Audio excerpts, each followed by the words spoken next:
Welcome to Have You Heard? I'm Dr. Percy Thomas, Provost of Continuing Education at Montgomery College. Have You Heard is a program that brings you topics of interest to the Montgomery County community. And today we have a topic that I am sure will be of interest to you. Transforming lust into love. A great topic. And we have back again on our show the great spiritual leader, Swami Krishnapad, the head of the Institute for Applied Spiritual Technology. Welcome, my friend Swami, back to the show. We're happy to be here again. Look, man, I cannot keep up with you. I mean, you are all over the world. Skip keeps me informed that you're in India and Africa, and then you're in Chicago and New York, and then you're in Europe. Do you let any grass grow under your feet? As we once said, sometimes about every 2 weeks or so we're in a different country. And because we're very concerned with the present problems that the world is facing, and we're very interested in helping to provide technologies to make a difference. So we try to move around to do our part. Okay, technologies to make a difference is a good lead-in to just a brief, because you've been on the show before, just a brief understanding of the Institute and what it's about and what your goals and what your worldwide objectives are. Could you just... The Institute helps to facilitate my work as an African chief, as an African-American monk, and also as a scholar of international law. We constantly look at some of the problems that societies are facing, individuals, leaders, corporations, institutions, and we try to help people to realize that every material problem has a metaphysical and, most important, a spiritual counterpart. So we bring information through workshops, seminars, lectures, and so many alternative projects to help people to be able to address these things. Okay, now, that's heavy. Break that down. It means we have different alternative communities, just like the one I just came from today, outside of Harrisburg, where we have 400 acres of land. And so we're looking at ways how to become more self-sufficient. So we're trying to build our own houses, grow our own food, make our own medicine. Sounds like you're building an ecosystem where people survive and energize, self-perpetuate, and live a very healthy lifestyle. That's right, because if we just give people only knowledge without an environment to be able to activate that, then it's kind of wishful thinking. So there's a need for people to have more information about the human condition and to have a greater sense of cultural support that allows them to be able to activate that. Worldwide, how many people are following your Vedic teachings? Oh, there are millions, millions. Particularly in India, we find that the majority of Indians have direct contact with the Vedic system. You see, if you analyze it, you'll see some of the top thinkers in the Western world now are looking at non-Western conceptions. They're looking at alternative schemes in education and business. They're looking at stress management, dealing with meditation and diet, and areas about nutrition that are very kind of non-Western in some sense. People are getting into more contemplative sort of things. We see in the area of medicine. It's like in a short time I'll be giving a presentation at the American Medical Association where I'll be addressing concerns about alternative health techniques. Now this is becoming very, very in vogue. And all of these things are really somewhat outside of the general orthodox Western view. And if we look close, many of these things are Afro-Asiatic. So much of my teachings are based on that platform. So you're going to be down there with all those doctors. Now, I understand they're a difficult crew. They were difficult, but now they're seeing that millions and millions of dollars are being spent for alternative health care. And they want to get that money back. So they want to come back to school, and you're there to teach them. See, people are voting with their pockets, their money. And so in many areas, just like in the multinational business field, the CEOs are realizing that to take better care of people, to be more concerned with dealing with stress, conflict considerations, is going to produce money, greater productivity. Right. Now, you wrote a book on leadership. What was the title of that book?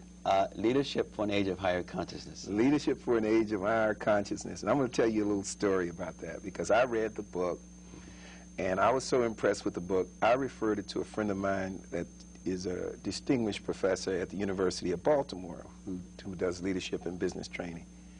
He took the book and incorporated it in his classes.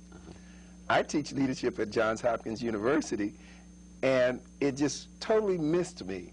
And my students this semester were saying, well, Dr. Thomas, we like what you teach, but it's not dealing with spirituality. We are African-American people, and we bring a spirituality to the workplace, and we want to know how to make it fit appropriately. Well, if I just put the book on the reading list, I would have dealt with that, right? And it's a unique book. Yeah. See, my last two books are being printed in 5 different languages: Russian, Japanese, Spanish, Italian, French, and also they're being used in several courses and with a lot of organizations. Okay. We're going to talk about that, because I'm going to try to convince you to come here to the college, because you have a message for young people, old people, and people in between. Couple of things. I noticed on my information package that you're going to be in Cleveland, Detroit, Massachusetts, and Florida. You're featured speakers in Atlanta and some other places. Could you just hit the highlight places that you're going to be in? Well, just in summary, I'll be on a 20-city book tour. And in between that, I'll be speaking at some major events. It's like at the American Medical Association, at the National Conference for Religious Editors. I've been asked to be one of a major speaker. Because see, many of the things I'm talking about are things that people are quite not aware of. I mean, it's sort of an interesting angle to deal with such ancient wisdom, spirituality, and to apply it with the issues that are so, cutting edge at this particular time. Okay. And so we bring a very interesting flavor to some of these discussions. Okay, let's go to this new book, because, I could pull out at least 15 books that you've written I know about and things. But your new book, Leadership for an Age of Higher Consciousness, was the first. That's right. The management book, right? That's right. But your new book is The Spiritual Warrior 2, and there was a Spiritual Warrior 1, I remember. But the focus of this new book is going to raise a lot of hair on the backs of people's necks and attention, because it's Spiritual Warrior 2, transforming lust into love. And let's get into that right now. Swami, you're a holy man. I've said this to you before. You're a spiritual man. What are you doing in this area of lust and love? That's why I'm a spiritual man. It's concomitant. This book came out right about a week before Valentine's Day. The editor, the religious editor of Washington Post, wanted me to make this presentation as a message to the nation, as a matter of fact. And so, as there's so many issues now dealing with promiscuousness, at that time it was sort of the height of some of the discussions about our President Clinton. And so my book, the very first chapter, deals with sex and the leadership crisis. Knowing that I've been a celibate for over 22 years, deals so much with helping people in conferences and individual connections with dealing with relationship issues, they felt that this would be a very interesting book to be able to make available to America, and of course it's going around the world now. So many people are reading this, and about every other day I'm getting letters from all over the world, people telling me it's saved their relationship, their marriage, it's helped them to understand better about homosexuality, it's allowed them to understand about sexuality from a physiological, psychological, metaphysical, and spiritual perspective. Okay, but that's heavy stuff. Let's come back where the rubber hits the road. Right now, we have a man in the White House. He's been besieged for his entire time as president with sexual scandal, sexual innuendo. I wasn't there. I don't know if it's true or not. By his own admission, at least one case was true. What does sexual energy have to do with leading a nation? And secondly, there are people out there saying he's doing a good job with the economy. Why should we worry? Why should we worry? See, in the book and in the article, I also discuss about the importance of private life and public life being similar. Because the public life is more of a performance. The private life is what the individual is really about. According to the private life, we can understand more about that person, the mindset of that individual, and the kind of things that are ultimately going to come out in the policies.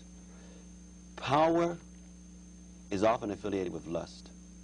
desire to control, to conquer over, and even to manipulate and to exploit. When that power is self-centered and not based on selflessness, then we have lust.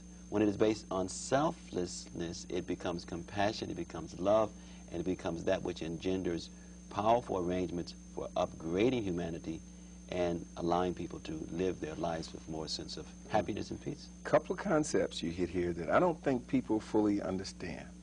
First of all, lust, love, and selflessness. Mm-hmm. Could you take selflessness first? Is that important? Is that an important characteristic to have as a leader that would steer you from the problems that may be confronting our nation? Extremely. Explain because that the leader should be servitude conscious. Leader should be in the mood of being the caretaker and the servant of those who one has under their regime or jurisdiction. But the tendency is the leaders often see themselves as the dictators, the autocrats. They see themselves as the manipulators of the power rather than being the facilitators for the services that bring about the greatest good for the greatest number of people. Our issue that we're dealing with, which is one of the biggest problems in the world, is a crisis in leadership. We lack visionary leaders. We lack leaders who lead from the inside out. Most leaders lead from the outside in. But Swami, what does that have to do with a person of power, in a leadership position, and there could be many leadership positions, jumping in bed with somebody? Gratification. It's just an extension of one's mindset that is about control, enjoyment, profits, distinctions for oneself or one's party only. But now, you see what I mean? Sex life itself. Now, there's nothing wrong with sex. Okay, I mean, that's where I was going. It is natural for people to procreate. Okay. Sexuality is universal. Mm-hmm. It has always been there, always will be there. Okay. But sexuality is different from genitology. Mm-hmm. People have a tendency of thinking that love is only sex and is only genital connections. Mm-hmm. People have a tendency of thinking that happiness is coming so much from only the genitals. And so therefore we find that individuals are not being able to have deep union, deep loving experiences, because it's so much based on just the physical body trying to connect with another physical body, or the genital trying to connect with another genital. And you can never have ultimate satisfaction with that. You cannot. Because why? Because real satisfaction, real love, is based on connecting with another person's essence. And as long as relationships are so much based on just the externals, based on what is, based on some physical beauty, based on some sort of economic consideration or prestige, these kind of things are superficial because they're always changing. Mm-hmm. Now, also, when people think that they're just a physical entity only, then it's very superficial because they're not, again, relating to the real person. Mm-hmm. The real person is that spirit presence that's inside of the body, is that conscious that's inside of the body. So what's happening now is that many people in the Western countries, especially, and gradually all around the world, are being controlled by their genital. Look how every advertisement, from condominiums to houses to MTV, pencils, is based on stimulating a person's genitals. Mm-hmm. So people are beginning to think through the genital rather than through the mind and through the intelligence. Mm-hmm. And so that brings so much lust instead of love. So then is lust a prerequisite for what the younger people in my generation would call freaking out? So they'd start with a sexual contact, then that would no longer be sufficient. So then they'd have to do something else, and then eventually masochism or all kinds of what I would term perverse interactions then take place. And then the bottom line, when you go through it all, then you're still empty. That's right. That's just a small part of it. It's a conscious factor first. See, as to the degree that there's so much egocentricity, self-centeredness, then one is thinking that one is to lord over all that they survey. A man one day, a woman another day, an animal another day, with themselves another day, and still they're not happy.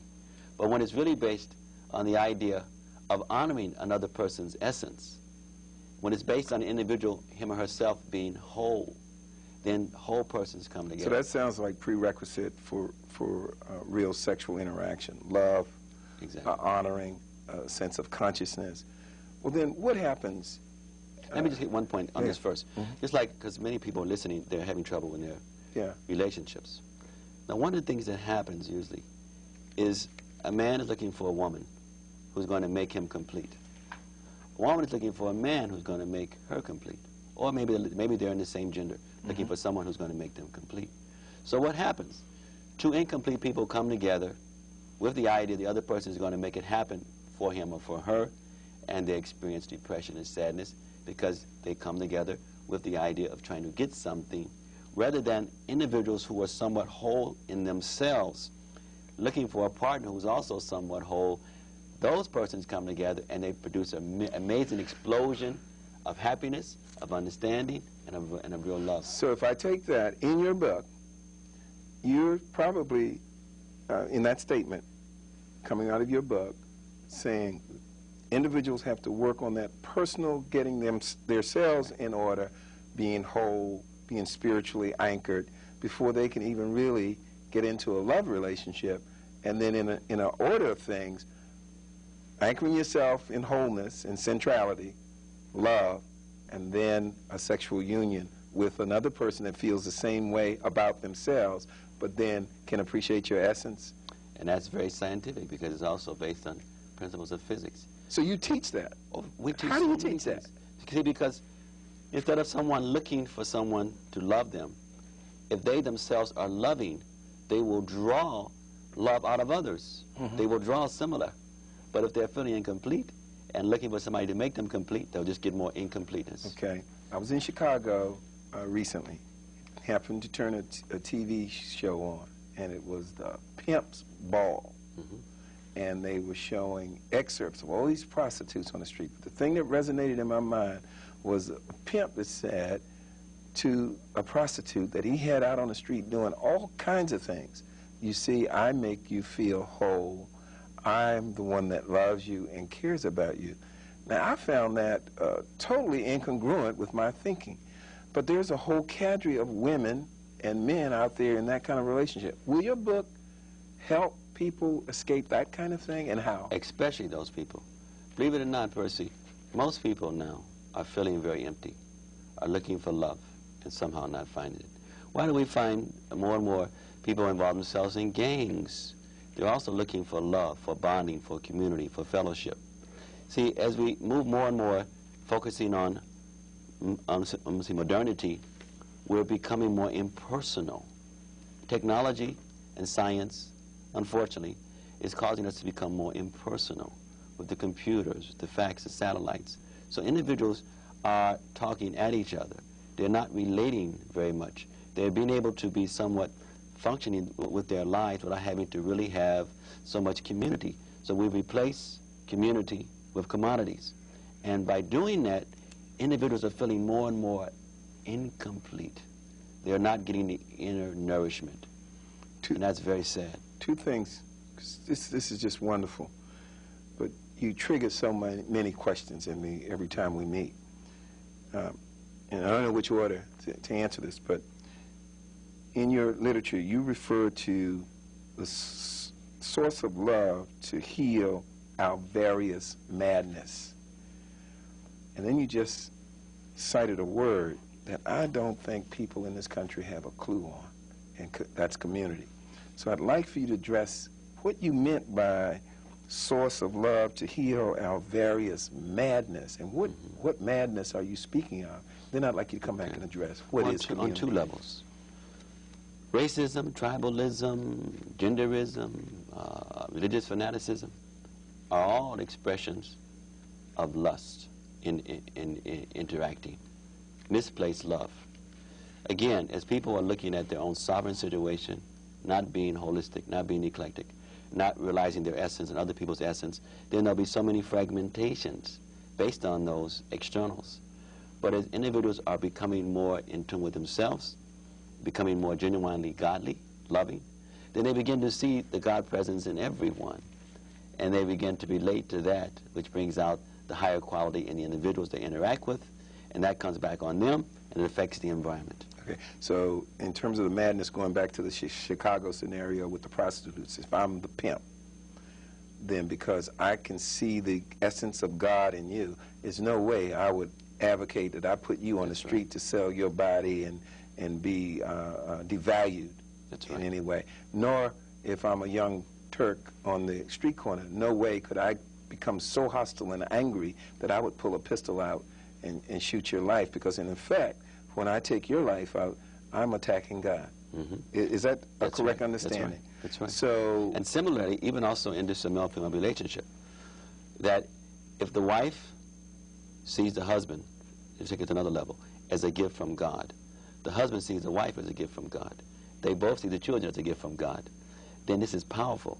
Because if they see it only as their husband, their wife, their children, then they relate to that person based on their desires, which means that they want to be manipulative, they want to batter the wife, if they want to ignore it, then they do because it's their property.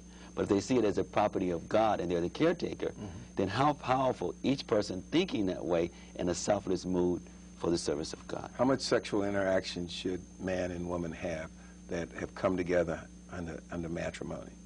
We find that people who have very deep, loving relationships, that when they do have sex, it is much more powerful because they're connecting with essence. They do not have to have sex as frequently as people who are dealing on the surface. As a matter of fact, when people have very deep, deep love, even just to look at each other's eyes, just to touch each other, just to smell each other's perfume or cologne, has a tremendous stimulation that can be as great as even sometimes a physical contact. Is that the spiritual wisdom coming out of you, or is that the romantic coming out? This is the spiritual wisdom. See, sex itself is very spiritual. Those who master sex energy have even greater knowledge about it. For instance, we talk about procreation. See, now people are having sex without being accountable and not performing the proper environment or conditions to maximize the benefit. Spiritually, when people have sex, they should prepare themselves. They do it in the most holy way. They hear nice music. They make prayers. They honor each other. Because the consciousness of the man and woman when they unite... So this is not a backseat car romp. Not at all. Listen to this. The consciousness of the man and woman when they unite affects the kind of soul that they draw to that womb. Okay. So when people are having sex and they don't want to be accountable, they don't want the natural effects of that, they don't really love the person, it's only a matter of physical stimulation, and even once the baby, the soul comes into the womb, they don't want it. That is having such an effect on the conscience of that particular entity. No wonder the children are becoming more violent when they're being brought into the world based on violence, self-centeredness, rather than love. What's the recipe? The recipe is for people to realize how much they can enjoy life on a higher level by literally bringing in the God factor. Make a triangle. Put God there. The man and woman. And everything that they're doing is based on an offering to the Godhead. Okay. Let's tie this topic, transforming lust and love. How important is community in that? And that was the question I asked you. But I want you to show me a relationship with community and your new book. The relationship is that as we get away from just commodities, individualism, and we look at what our actions have, what they bear or what they bring to others, then as we do things, we're thinking about the consequences constantly. What will be for the well-being of the greatest number of people in the particular environments that we're associating in. Then we have greater sense of accountability. And individuals do things not just considering the moment or considering their idea, their pleasure, but they're looking at family, community. Community, and the community that's steeped in love. You talk in your book about global consequences of misdirected sexual energy. Tell me about that, and also go back and redefine for me sexual energy. See, sex energy, in some systems, is referred to as prana, as chi. It has so much to do with the life force that is within the physical body. Because the soul itself, is, in Sanskrit we say, Satchidananda Vigraha. The soul is full of bliss, full of knowledge, and it's eternal. And it's always in union. Everything, in one sense or another, is one polarity, another polarity, connecting, trying to meet. So in one sense, everything in creation is about sexuality. But it's unfortunate when we minimize real union, and we are just like people come to a community to get out of, to see what they can get out of community, rather than what they can share and experience. And give. So similarly, people are coming in relationships, trying to see what they can take rather than what they can share and what they can give. So that's the focus on the curvature of the body, the bosom, That's right. The makeup, the physical attractiveness, and we miss the beauty. Because I would think when you talk about essence, the God essence, the flesh has nothing to do with it. That's right. It's very temporary. Very temporary. And that's why we have, as we're having now. In 1910, about 20% of marriages were ending in divorce. In 1950, about 70%. 1990, 68%. A lot of it has to do with people getting away from the natural order of things, becoming more self-centered, and being more bombarded by individualism. Less selflessness. Less selflessness. Okay. The global impact. What's the global impact is, first, the family is a microcosm of the nation, of the planet.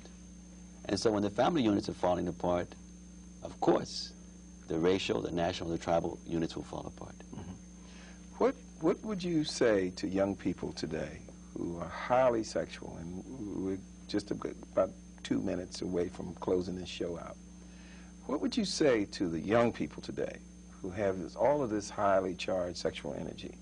I mean, it's going, you know as well, back into the elementary grades. Kids are attracted See, by it's very difficult because there's an increase in pornography, there's an increase in advertisements, in propaganda, and because people are beginning to think that this is the way to enjoy. There's an increase in the sound vibrations, the music, the lyrics that people are hearing. It's all stimulating the lower chakras, the lower energies. Mm-hmm. So we would suggest to them, do not be a slave of the senses. This is not the time. We enter into the 21st century to be a slave to anything. And one who does not have greater control of their sexuality will surely be a slave of modernity, a slave of materialism, a slave of self-centeredism. That's a good point to kind of stop on, Swami. We've been sitting here talking about a very critical subject to our national existence. I'd like to say our national security and put it into the political arena. I think this is probably the most pressing concern that we have in our nation today, because I can see that this void that you talk about, this lack of an essence of God inside of people, leads us into drug addiction, violence, and all of this. So your new book, I'd say, is state-of-the-art on this. I hope people will read your book. Could you give them a phone number, how to get in contact with you? Yes. 1-800-949-5333. They can find out about our books and our programs here in America and around the world. Well, thank you, and I thank the Creator for bringing you to Montgomery College. You've been viewing Have You Heard? I'm Dr. Percy Thomas, and I've been here with Swami Krishnapad, transformation of lust to love. Thank you.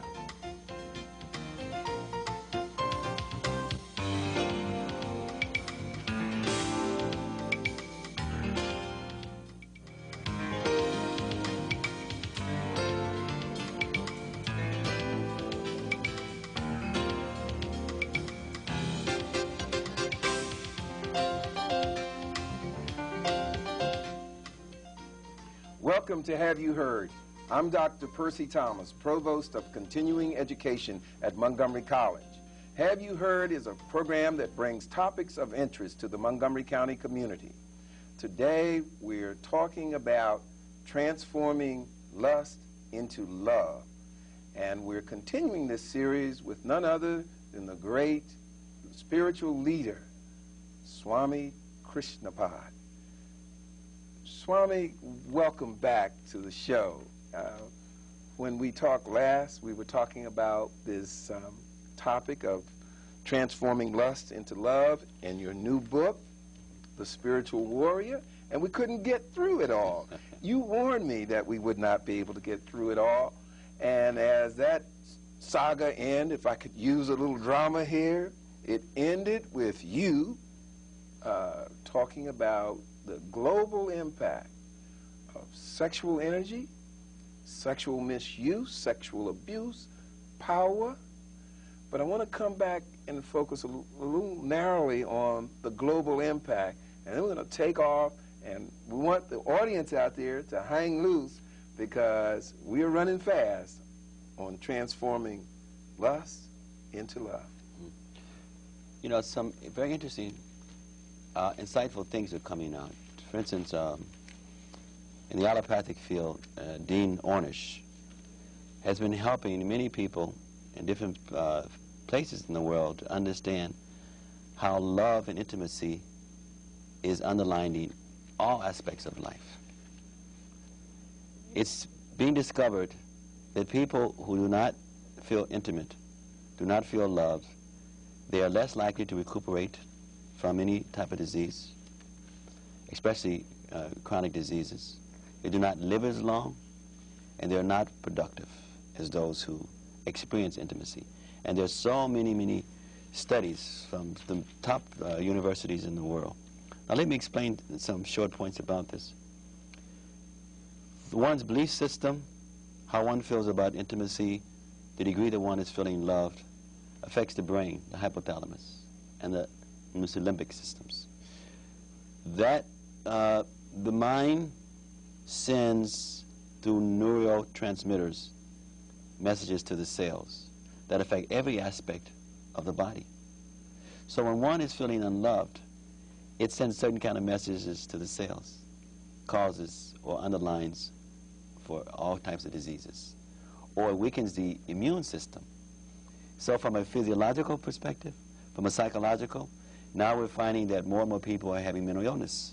The World Health Organization says in the next 15 years, one of the greatest problems facing the world, as great as cancer and heart disease, will be mental illness. Suicide is increasing. We look at the things that's happening in the political arenas. Tremendous leaders have lost their position to lead based on not being able to control their genitals. Even wars have been put in place by people who are acting on lust, and that lust and greed has caused multi-millions of people's lives to be taken. So from a physiological perspective, from health, psychological, and a global perspective for the well-being of humanity, it's important that we conquer over the lust and transform it to love. Okay. When you started talking about the neurology of it and the cognitive aspects of how thought links with physiology, it reminded me of biblical scripture and the essence of what John is trying to tell us in Revelations. And I want you to kind of connect this up for me. Basically, if I can remember it correctly, it says, change how you think and act. When we're talking about this negative impact in terms of the impact on the physiology, the health problems, what are the cognitive things that need to be changed in the mind that then will lead to behavioral changes? Because that's what we're talking about. And it seems to me, thousands of years ago, John had that revelation about that. Is that a spiritual connection with what you're talking about? Very spiritual. Can you explain that? Because that's kind of hard for a lay person to understand. Very spiritual and very material also. Mm-hmm. I mean, billions of dollars now are being arranged to help facilitate people who have heart troubles, because insurance companies and doctors are realizing that intimacy is working, that people who feel cared for, who feel loved, that it makes a difference. And it's a financial consideration. We are spiritual beings who are naturally loving. When we do not experience that love from others, or when we do not give that love, it produces all kind of inauspiciousness, all kind of unnatural things happen when we do not do the natural. But now people are often afraid to love because they're afraid that if they really give themselves, they'll be abused. They're afraid that if they try to love, they'll not get the reciprocation. And in most cases, they have not experienced real loving care.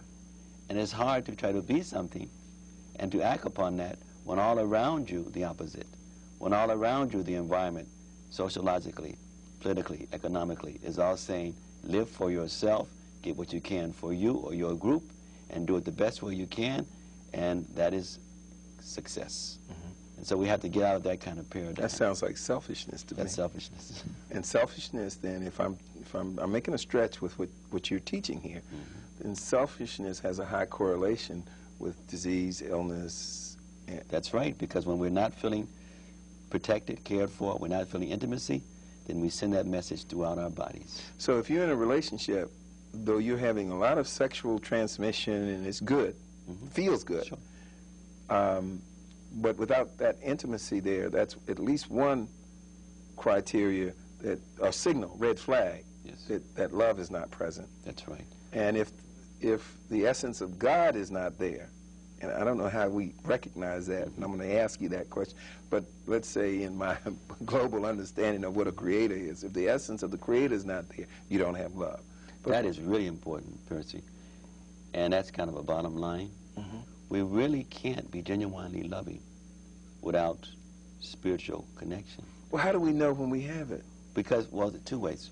First, because we are servants of God, and we're part and parcels of God, and our real essence is that of spirituality. Then if we try to have deep relationship without recognizing our essence, then it's all circuitous. And so it all has to come back to the nucleus, spiritual nucleus, a God-conscious nucleus. Now, since we even often use religion as like a profession, or we use it for business, so no wonder even people who are so-called religious are still not feeling so much love, because they are being more religious than spiritual, or they're being more involved in the ritual and the external rather than the internal. Okay, let me ask you a toughie. You told me I could ask you anything, and I'm going to ask you this tough one, because I got some brothers out there and some people out there that are struggling with this infidelity in their marital relationships, and are convinced that they love both partners. How does the whole concept of lust and love fit into the notion of infidelity and incest and all of these things that are the results of sexual energy in a relationship? Whether it's a heterogeneous or homogeneous relationship, etc., what is not acceptable by natural laws and spiritual laws is adultery, fornication, illicit sex. Okay. That's pretty bottom line. Illicit sex is always unhealthy because it's What is illicit sex? Illicit sex is when there is sex where the natural connection is not able to come from that. When people come together for union, the natural thing that comes out of that love and that real union is procreation, is something, a creation that comes from those two beings coming together to honor each other. When we have that kind of situation without being ready to honor the life that comes from that wonderful connection, then it is not fully natural. So all that stuff that goes on in the red light districts across the nation is illicit sex. It's illicit, and it's the opposite of what sex should be about. Sex should be under wonderful environments where people think about it before they even involve themselves. It's because it's like a festival that they're ready to participate in. It should be under, nice music. It should be with someone who you're really ready to be with. It should be where you're ready to take the consequences of that. And then you have wonderful connection based on really raising consciousness on the planet, rather than being another person who involves himself in bringing down consciousness by minimizing humanity, minimizing real relationship. Okay. I perceive in you a great presence of caring, selflessness, and humanity. I also know you're a very spiritual man. You are a scholar of the Bible, so you have a command of that. And we know biblically that there are places in the Bible that speak to the issue of homosexuality. We move it up into our day and time, gay and lesbianism. And yet, in our population, some demographers say there's at least 10% of the population that fit into the category of gay or lesbian. I'm not casting a judgment here, but people who are gay and who are lesbian enter love relationships with each other all the time. My guess is some of it is lust, but how do you explain that in the context of the spiritual warrior 2 I'm having a tough time with this. This is a tough subject that people have difficulty with. But lust into love, when you're talking about a homogeneous or homosexual encounter. I get letters from all over the world on the Spiritual Warrior 2 book, even though it's only been out for a few months. And many of those letters are from the gay community, particularly those who are spiritually inclined. And so we explain some things about gay and lesbian considerations in our first chapter. Now, we'll emphasize first that everybody's looking for love. It doesn't matter, heterosexual, homosexual, and love is a real issue. We also explain some things in relationship to reincarnation, because there are sociological, physiological, and there are spiritual reasons for homosexuality. And many of these metaphysical and spiritual reasons most people are not aware of. So we try to help individuals to understand that, because there's sometimes someone who is having a material masculine body, but is having a mental and psychological consciousness that of a female. So we have cases where we have a woman who is captured or caught up in a man's body, or a man who's caught up in a woman's body, based on previous life's activities and the consciousness that carries on from that. Say, for instance, real brief, someone in a last life was very masculine, weightlifter, big champion, weighing 250 pounds, lots of muscles. That person was so much thinking on those terms, involving themselves in that kind of physical activity.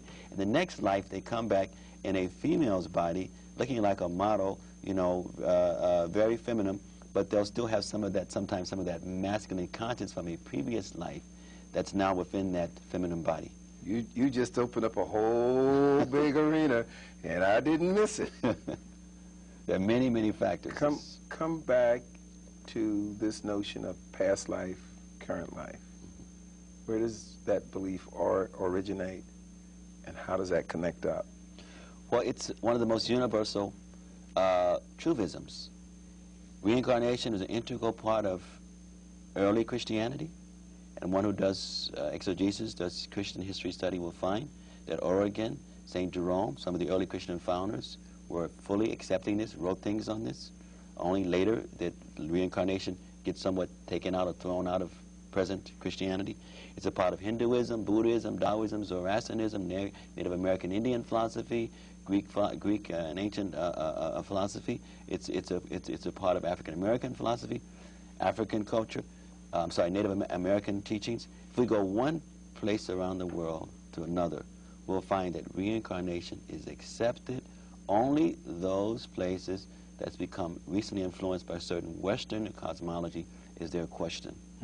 Reincarnation simply means every action produces a corresponding reaction. Now, there's so many studies showing... That's basic physics. Huh? Basic physics. So when we look at an individual, then we're looking at a personality that's now dominant, that's accumulation of other psychological things that have come together to make that particular personality in this life and previous lifetimes. What challenges do you have when you're working with your ministry around the world to bring this very hard concept? I consider myself an educated person. I'm sitting here struggling with this concept. And yet, intuitively, I feel it's right. How do you... It's very simple. How do you bring it... Just like my Western part, as a psychotherapist. Yes. There are psychiatrists and psychotherapists who do hypnotherapy. Some of them do regression research. Okay. This is a very, behavioristic thing that can be examined. Right. And so there are books and studies where people have regressed individuals back to previous lifetimes. They've been able to research, to check on what things they say, what things they report, and they're just amazed. There's so much material that helps one to accept and believe that there's existence. There are also techniques of raising one's consciousness where one can be aware of previous lifetimes. Okay. This is a whole other topic. There's a behavioristic perspective, and there's a metaphysical. What we're constantly looking at in these discussions and in my books is that we're looking at life in a very holistic way. Okay. We're looking at man as a physical being who has a metaphysical aspect, a physical aspect, and actually is the soul or the spiritual. Okay. You know, you speak so eloquently and knowledgeable on this topic, And we have so much devastation in our country around sexual energy, the lack of love, the lack of a selfless community perspective. And yet, when we examine pretty much the curricula on most college campuses, the kinds of things that you are educating the world about is absent from the curriculum. Is there a place for teachings around transforming lust into love? Should it be in the curriculum? Definitely. We started to name this book Everything That Dr. Ruth Didn't Tell You. But as we were talking with her, she said she has her own book coming out, and she suggested that we, that we didn't. Mm-hmm. Because sexuality is much more, and teaching sexuality is much more than just teaching people about how to, when to use condoms or use condoms. It has much more to do with than just basic gender considerations. Mm-hmm. For instance, here's an example. We're finding that incest is increasing and child abuse. Now, as long as people are thinking that love is sex, then why not? Then no wonder people are now beginning to have more sex with their own children and with children in general, because love has become so much an external thing about genitals coming together. And so now more people are beginning to manifest that connection with even their own children, since they're being so much bombarded with the notions and with the environment that sex itself is love. Mm-hmm. Well, when you talk about that, I'm reminded of seeing a prison expose. And I was just kind of shocked at the male prisoners who just very openly talk about all these various ways they abuse other prisoners. Yes. And under the nomenclature of making love in prison. So you're saying basically there's a pervasiveness and a preoccupation with the genitalia that drives that. How do we get away from it? How do we move a nation? Mm-hmm. We got a president that's in the news. We've had several Congress people. We've had ministers. The pulpit is not absent in this regard from sexual promiscuity. We had little kids in the early grades now coming to school acting out sexual acts. It's a groundswell. It's all around us. What's the solution? It shows how serious that it is. I was just giving a workshop to a group of Trappist monks in Atlanta about 2 weeks ago. And I was just describing how it's just so pervasive, because the music we hear, the food we eat, the clothes we wear, most people wear, all of these things are sending a message, a sexual message. So we have to be much more careful in not being so locked in to just dealing with the externals. And so it really comes down to the simple but difficult issue of developing more compassion and selflessness, and not being so attracted to only material commodities, but trying to go beyond that. I know you have an understanding of the capitalist enterprise here in America and what drives business, bottom line. And these terms, marketing and sales, are not unfamiliar to you. What you're talking about is a multi-billion-dollar industry. That's right. It's a big revolution. What do you say to people who sustain themselves, Hustler magazine, Playboy, even our movies now? When I was a kid, you never really saw real hard kissing on the screen. It was implicit, but you never really saw it. Now you have full body nudity in our movies. They're making billions of dollars on it. How are we going to climb this mountain? We have to look at the consequences, just like it's been proven. What are the consequences? It's been proven again and again that, for instance, pornography brings in organized crime. Pornography breaks up families. Pornography brings in heavy kinky sex. Pornography brings in more incest and child abuse, etc. All of these things have been documented again and again. Leaders, or the elite, they make up the people make up the elite and the leaders. The people should make the leaders more accountable. If people stop buying these things, then we'll find a change, because it makes money then those who are in leadership position will constantly keep putting this before the public. Okay. Pornography is one of the biggest growth businesses in the world right now. Now I'm going to hit entertainment. You know Charles Barkley has gone on record saying he's nobody's role model. And there are many national sports figures and entertainment figures that do not scrutinize their behavior. Do you think they have a responsibility in this helping to make this transformation? They have the biggest responsibility. Because when people, for instance, by the time a child is 18 years old in America, they've already seen something like about 400,000 violent crimes, 50,000 murders, and a lot of that is violence and sex. When we constantly keep feeding the youth, feeding people in general, these kind of notions, ideas, when they're constantly imbibing that, we're creating more and more of an endangered planet. We're going to have more fragmentations of relationships, fragmentations of races, fragmentations of nations based on that. Okay. I want to go back to this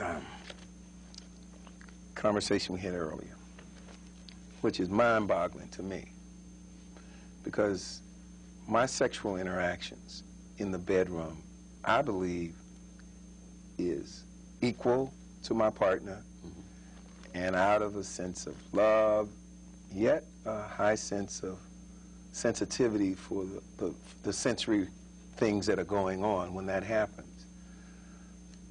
But this notion of me or anyone entering a bedroom situation for power is mind-boggling. And what are the consequences of that? Could you address this power dynamic? Because a lot of people looking at this show are people like me who think they're really good people and great people, and they don't have a clue that they're playing this dynamic out. Yes, and that's why we find it more than not among people who are in very powerful positions, political, business world, and we see even sometimes in the religious societies, that more than not, leaders are cheating. They're cheating when it comes to sex, and sometimes money, but almost most of the time when it comes to sex. Swami, you're making a really very powerful statement here. Powerful statement from visiting so many places, traveling around the world, meeting with leaders, and from being a personal consultant to many leaders in many of these areas and knowing what's going on in their particular lives. When we are too much into wanting to control for our own egos, it's almost impossible not to be promiscuous when it comes to sex life, because that becomes an extension.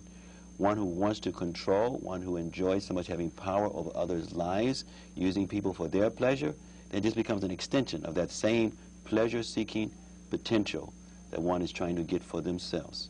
So the sexual act is at some point just becomes a sideline event. It's just the external manifestation of a conscious factor. The consciousness is so much based on my pleasure, my distinction, my adorations, my profit. And therefore, things that I see is for me to enjoy. And it doesn't matter. Somebody else's wife, somebody else's daughter, someone's son, someone's, etc.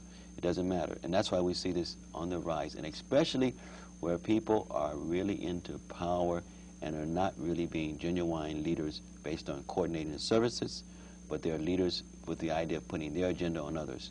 And so that means they put themselves on others, and they want to enjoy. So if you were speaking to the World Association of Professional Athletes, and you had 30 seconds to tell them something right now, I want you to look in the camera and tell them what you tell them.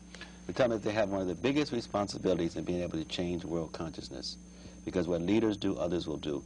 And especially since these persons are so much followed by so many of the masses, we see the money and the attention that goes to these leaders, that they have a responsibility, and they're being watched by God. And so they should be much more careful. And that statement is true for the athletes as well as the presidents, that's right, the shamans, the sheiks, anybody that's in a power position over someone else. There's heavy consequences, karmic consequences, when you have power over others' lives and when you abuse that. Okay.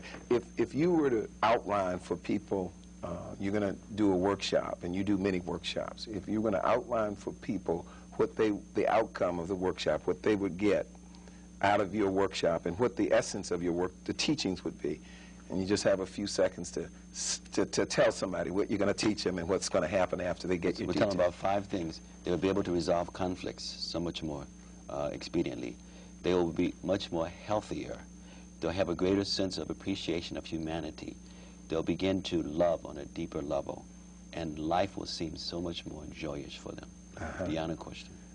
And you haven't said a lot about peace, but I would imagine that there's a connection between the transforming lust into love, and a correlation with a peaceful life. Exactly, because when one has peace within themselves, then they put peace into the environment. When one is feeling unloved, then what happens? One strikes out for love. One searches. One tries to get those things for their survival. And so that produces sometimes violence. And the final heavy piece, and I know you won't be able to deal with that, so many people have this notion, I'm in love with myself, and therefore there's masturbation around this sexual energy, and they don't even want to even move towards a relationship with someone else. It's all internal. It's completely artificial, because love means service. It means relationship. It means again, community. When you love someone, you want to do things for them. You want to do things with them. But since we're not individuals on our own, but we are always in relationship. Everything is in connection. Even atoms, neutrons, protons are interacting. Everything in creation is interacting in some kind of relationship. For someone to think that they can just only affect themselves, love themselves, get pleasure for themselves in that kind of way is totally unnatural. Then scripturally you agree with John when John talks about love as being our highest commandment, and then all things flow from that. Love your enemy, love your neighbor, and all of that. It's not only in John, but it's in every tradition, every bona fide religious tradition of the world emphasizes about the power of love being the greatest power. And it starts from first loving God. As we love God genuinely, we become loving, and we share that love wherever we go. Well, that's a good place to wrap this up. And what I'd like for people to know, because, you know, if I were to commercialize you, I'd say the master of love. But if you want to get in contact with Swami Krishnapad and his teachings, call 1-800-949-5333. 1-800-949-5333. I'm Dr. Percy Thomas, and you've been viewing Have You Heard? And we've been talking about transforming lust into love in the new book, The Spiritual Warrior 2, by none other than Swami Krishnapad. We enjoyed having you.